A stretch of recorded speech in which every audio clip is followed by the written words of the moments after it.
Then. Okay, yeah, inviting and introducing on my program now. I'm very pleased to have me joining me now. We have a female singer-songwriter plus an instrumentalist, Hattie Webb. Welcome to my show. Look forward to interviewing with you. Heard so much about you as well. Oh, thanks so much, Dan. It's lovely to be here with you. Likewise. So, my first question I always ask my guests is, how is life treating you, and where are you in the world at the moment? Oh, that's a good one. Life is treating me really well. I have a 2.5-month-old baby, Noah. She's just been on the road with us. We just finished a tour with David Gilmour, which has been breathtaking. And I have a toddler as well who came with us. So I'm just so happy I've just shared a bowl of Rice Krispies with my son in the kitchen, and I feel really grateful. I'm here in Southeast London, and it's a beautiful afternoon into evening, and really loving the light.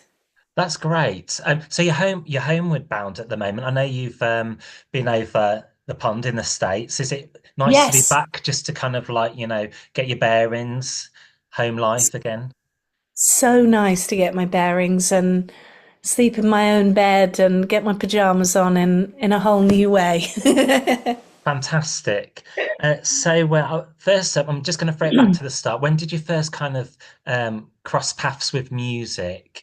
And would it be fair to say it was always the route you wanted to make or take? Yeah, so I think it's hard to know when exactly it became more of a career than just a passion. But playing music from a young age, I was singing from the probably age of 3 or 4 with my sister in harmonies and in harmony. And then I started the harp when I was 8, piano when I was 6. And from that point, just playing lots of gigs about with my family and with friends. It's just been an amazing journey all round. That's impressive. I mean, looking at your achievements, you've had a very successful career, and that's to say the least. Oh, thank you. Well, I'm just so grateful to have. I always come back to having somewhere to live, food to eat, and a sense of purpose and a community around me. So I'm feeling a really good place. That's amazing. And if I'm correct, you were born in Kent, on the southeast coast of England. Did you ever envisage, breaking into music where it gave you the opportunity to travel the world, like globally? Did I ever foresee it? Do Yeah, you mean? foresee it, how it's took you around the world. No, I didn't. I didn't know that it would ever be like this, really, because when we've started out, I didn't imagine kind of traveling and playing with other people to this extent. I think it was just a real passion and loving playing and finding my own little secret world with my harp. Lovely. And sometimes following your passion and staying in your own direction, that makes it happen. Yeah, that's true. Do you find that with your work as well, that Yeah. you're driven by your passion for it all? Yeah, just a vision, looking ahead, not to be distracted by others. It's easy to be distracted what other people are doing. And Yes. I always find opportunities arise when you least expect it. So I try not to expect anything for it Yeah, to happen, if that makes sense. it does. Yeah, so Yeah. everything's a positive surprise in a Yeah. way. And not just like in the music industry, but like in life in general. You never know what's around the corner. That's a really good perspective. And with Mm. love as well and friends, you just never know when people come into your life. And it's a beautiful part about being human, actually, the Yeah. mystery unfold. Yeah. I wish more people could look um like on that perspective rather than dwell on the negatives. Yeah, yeah, I know what you mean. I think it's a process for me because sometimes feeling negative has meant that I have a yearning and a desire for something that I haven't explored yet. So I try to frame it. If I feel negative, like what's going on for me, and having having done quite a lot of therapy, I think really helped me to kind of transform that negative feeling into how do I explore my desires, and how do I make that happen, whatever that might be. Well, I'm very glad we t touched on that because I think it's part and parcel of, where being in this industry, it can be quite a lonely Yeah. place as well. But I just Mm. wanted to throw it back to the music. I guess that's what we're here to talk to today.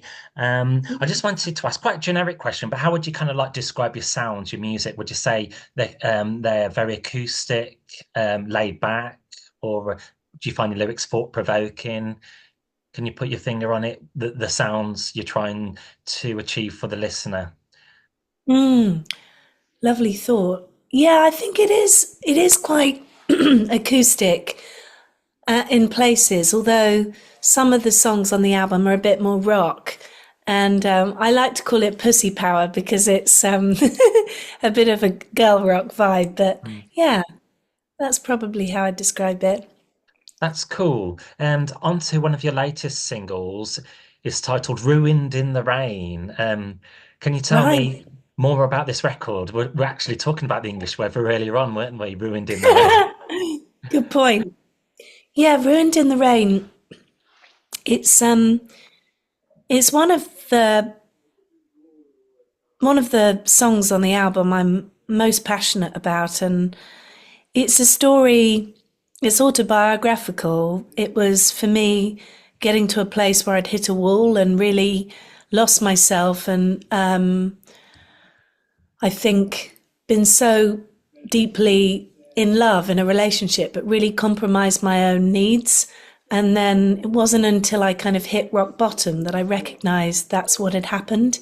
And so the ultimate message of the song is to really trust yourself when you get those instincts and feelings that something isn't quite right. And I think I had pushed aside those feelings, and that's the heart of the song. And would that meaning of the song, do you hope the listeners can take that with them when they listen to Ruined in the Rain? I really hope so, Dan. I'd be interested to hear from anyone if that's what it does for you. Yeah, let me know. Yes. I know you mentioned like following your intuition, your Yeah, instinct. yeah. Are you good at that, Dan? Yeah, I would say I'm quite rely on my my gut instincts, I love that. sometimes. Yeah, yeah. And Yeah. then I wanted to ask you about the B side. It's good that people are still doing flip sides, A and B sides. Yes. It's great fun that is. You get two songs for the price of one. I love that.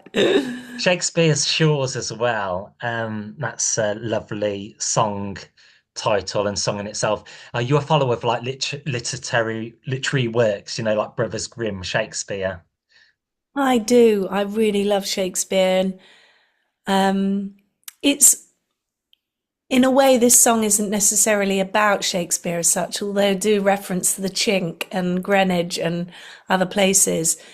This song is really about committing to turning a page and moving forward.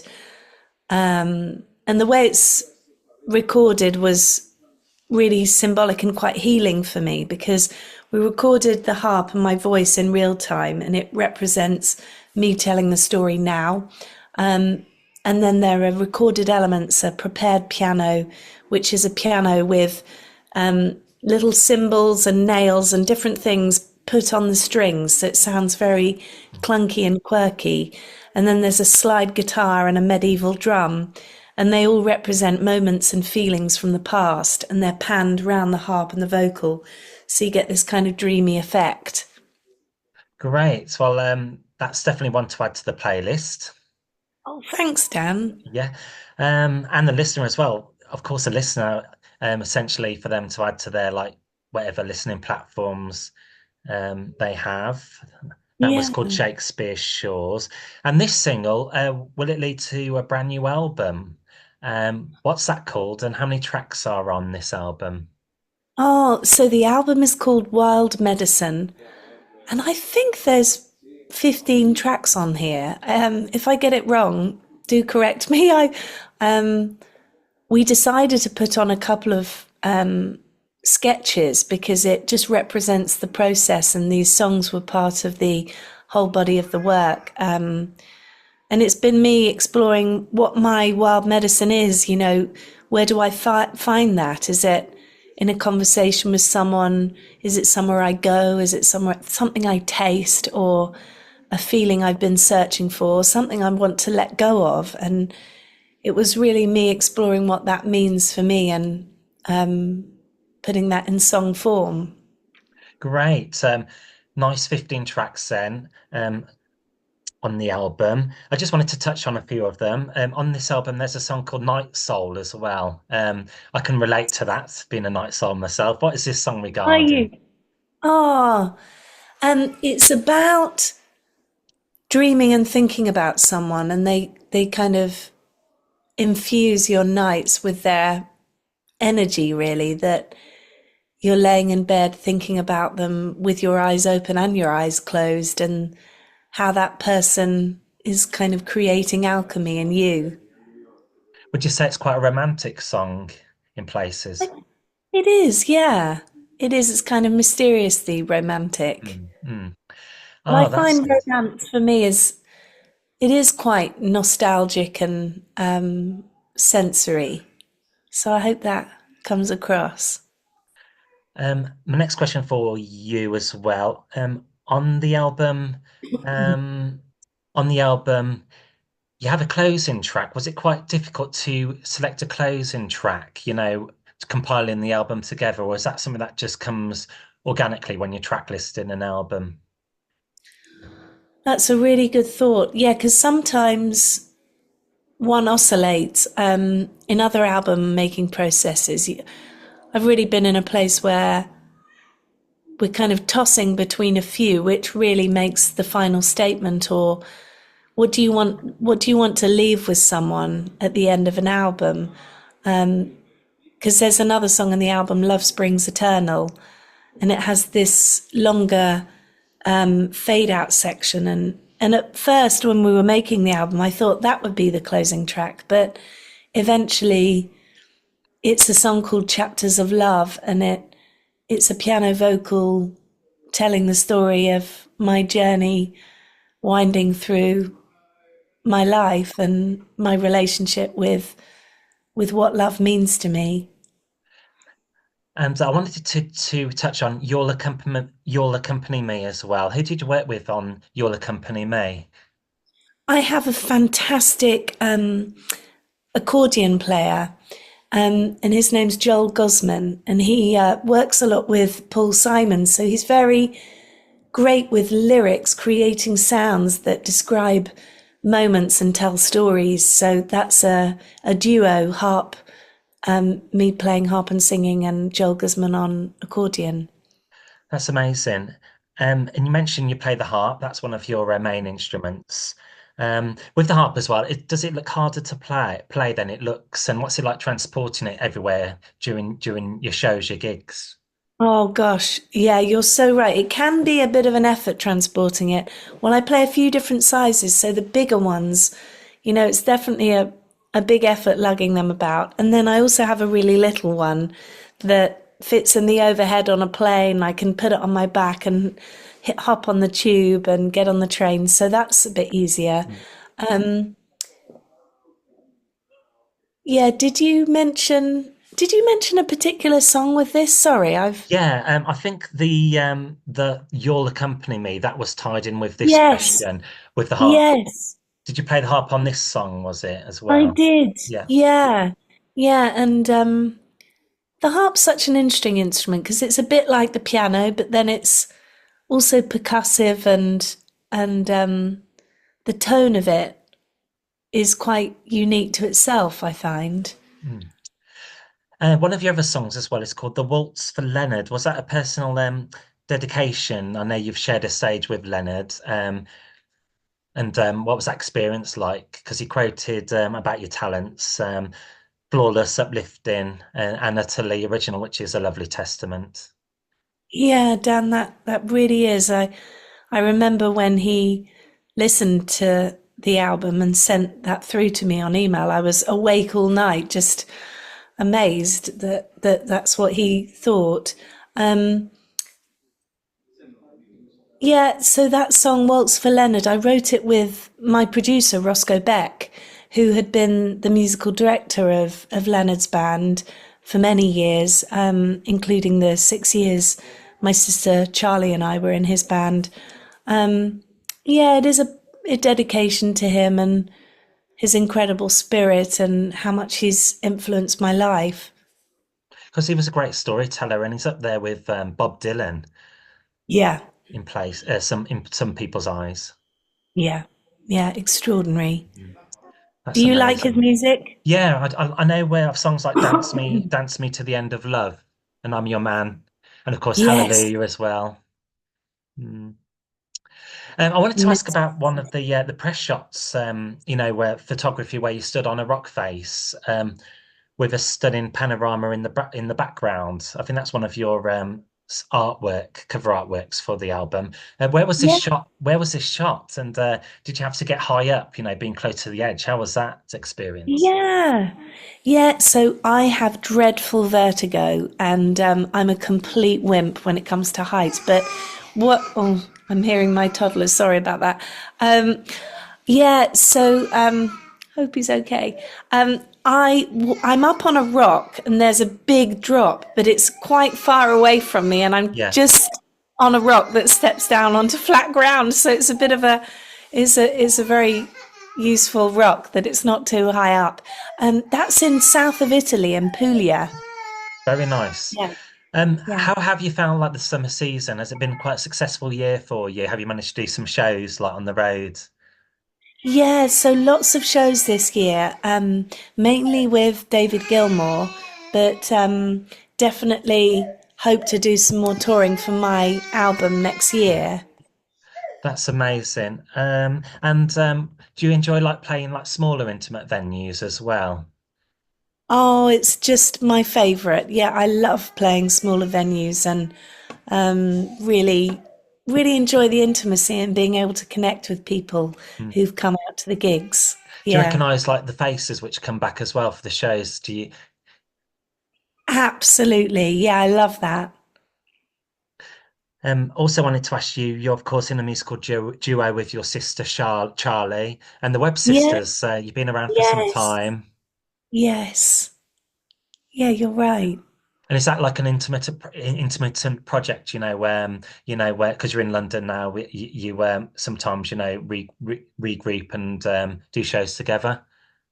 Yes, that's right. We played some shows this year together and we always come back to doing things together. We hope to make a new album at some point, but I love working with Charlie. Great. Are there any other musical performers on your list or songwriters you may like to work with or open up a show or stage with? Wow. Well, the list goes on. I mean, I'd love to meet and play one day with Kate Bush. She's my hero. Oh, good answer. Very good answer. Also, Yeah. your cover rendition of a 90s dance track called Rhythm of the Night, made famous by Corona, is doing immensely on streaming services. Has that been one of those iconic songs that has always meant a lot to you, The Rhythm of the Night? I do love that song, and it really takes me back to my teenage years. Yeah, I love it. And I worked with my brother, Brad Webb, and Chris Hill on that track. It was just so much fun to create within the format of that cover song. I love cover songs for that reason. How to do something fresh and new with it, honouring the old version still. Great. And what's the feeling like when you hear your song being played back on the radio? And is it still important for people to switch on the radio, and support local artists and independents? Oh, it's so amazing to hear songs on the radio, just extraordinary. And sorry, my partner's out there with my toddler, but I think there must have been an accident. Um, yeah, and I think radio is so important and to support artists and share music and experiences together. I think it's really Yeah. important. How do you feel about that? Yeah, I think with radio, I think it's good to pass on to like the next generation as well. Just try and keep it the listeners, people listening to the radio. I guess people driving in cars though, that's a good thing because they had the radio on. Yeah, yeah, I love that. Do you listen to the radio in the Yeah, I car? do. I do actually more. I don't drive, but I like to listen to online stations, Yeah, independents, because they play the music that you don't necessarily hear on mainstream radio. good point.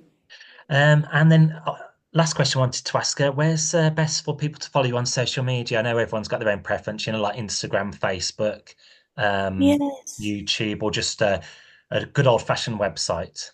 Yep, I have the good old-fashioned website, hattiewebmusic.com, and then I'm the same on Instagram and Facebook, and would love to connect with anyone. Tell me how you're doing and what tracks you like on the album. Amazing. And do you have any shows coming up to the end of the year, 2024, or is it just promoting this product, the new album? Yeah, promoting wild medicine and then also some gigs in Italy. Then onward into 2025, hopefully some festivals next summer. Oh, that's great then. So you got plenty more to tie you over until then. Yes! Well, I hope I get to meet you one day in person, Dan. That would be Yeah, so cool. that'd be great to connect, and I Love just want to say, that. yeah, thanks for coming on just to chat with me about your new singles and album as well, and a little bit about, your musical journey as well. Hattie Webb on today's show. Thank you so much, Dan. No problem.